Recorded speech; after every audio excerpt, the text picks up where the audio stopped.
Bonjour à toutes et à tous et bienvenue sur FlashMath, des maths rapides et efficaces. Alors, aujourd'hui, nous allons voir les critères de divisibilité par 4. Donc, c'est ça, c'est-à-dire, si on a un grand nombre, un plus petit, savoir s'il est bien dans la table de 4, donc s'il est bien divisible par 4. Alors pour ça, j'ai fait une petite liste de nombres dans la table de 4, donc j'ai 0, 4, 8, 12, 16, 20, ainsi de suite. Alors on pourrait commencer par regarder, comme pour les tables de 2, 5 et 10, on pourrait regarder le chiffre des unités.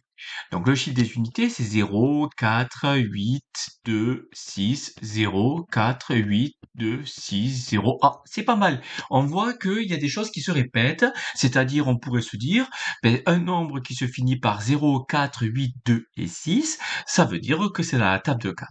Eh bien non. Malheureusement, non. Je vous prends un contre-exemple. 22 finit bien par le 2. Hein, on a dit que ça devait se finir par 0, 4, 8, 2 ou 6. Donc là, ça finit bien par 2. Le chiffre des unités, c'est bien 2. Or, est-ce que 22, c'est dans la table de 4? Pas du tout. Donc ça veut dire que ce n'est pas un argument de dire que le chiffre des unités doit se finir par 0, 4, 8, 2 ou 6, c'est-à-dire pratiquement le même critère, même j'ai envie de dire le même critère que dans la table de 2, ça ne fonctionne pas. Donc, un raisonnement que sur le chiffre des unités, ça ne va pas. Alors, comment on pourrait faire? Je vais refaire la table de 4, mais je vais la développer un peu. Donc ici, vous voyez, j'ai le début 0, 4, 8, 12, 16, 20, 24, et ainsi de suite. Sauf que je suis allé encore plus loin, et je suis allé à 4 fois 25. Donc 4 fois 25, c'est dans la table de 4, forcément, vu que c'est 4 fois quelque chose. 4 fois 25 qui nous fait 100. Donc 100, c'est dans la table de 4. Pourquoi je suis allé là? Parce que c'est à partir de ce pivot-là qu'on va comprendre la règle.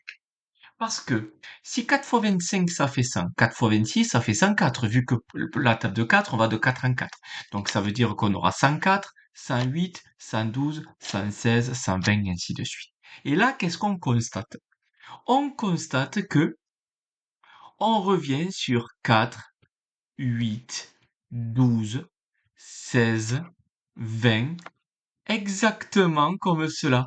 4, enfin même 0 d'ailleurs, hein, et 0 qui est ici. Donc 0, 4, 8, 12, 16, 20, comme on a ici 0, 4, 8, 12, 16, 20. Donc en fait, il ne faut pas regarder le dernier chiffre, mais plutôt les deux derniers chiffres du nombre et regarder si le nombre formé par ces deux derniers chiffres est dans la table de 4. Donc par exemple, ici 332, on regarde les deux derniers chiffres, donc c'est-à-dire, enfin le nombre formé par les deux derniers chiffres, c'est-à-dire 32, et on regarde si 32 c'est dans la table de 4. Oui, 32 c'est dans la table de 4, c'est 4 fois 8, 32. Ok, donc ça marche. Pardon, est-ce que 425, enfin non, 4225, est-ce que ce nombre est dans la table de 4? Ben, je regarde le nombre formé par les deux derniers chiffres. Est-ce que 25 est dans la table de 4? Non, donc ce nombre n'est pas dans la table de 4. On pourrait se poser la question, oui, mais quand ça dépasse notre table connue de 4. Donc je prends par exemple 372. Je regarde le nombre formé par les deux derniers chiffres, c'est-à-dire 72. Est-ce que 72 est dans la table de 4? Ah, mais le problème, c'est que la table que je connais, moi, ça va jusqu'à 40.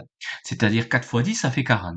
Donc, est-ce que 72, ça y est? Alors, il y a une méthode, il y a une technique, c'est on enlève le dernier nombre de la table de 4 que vous connaissez.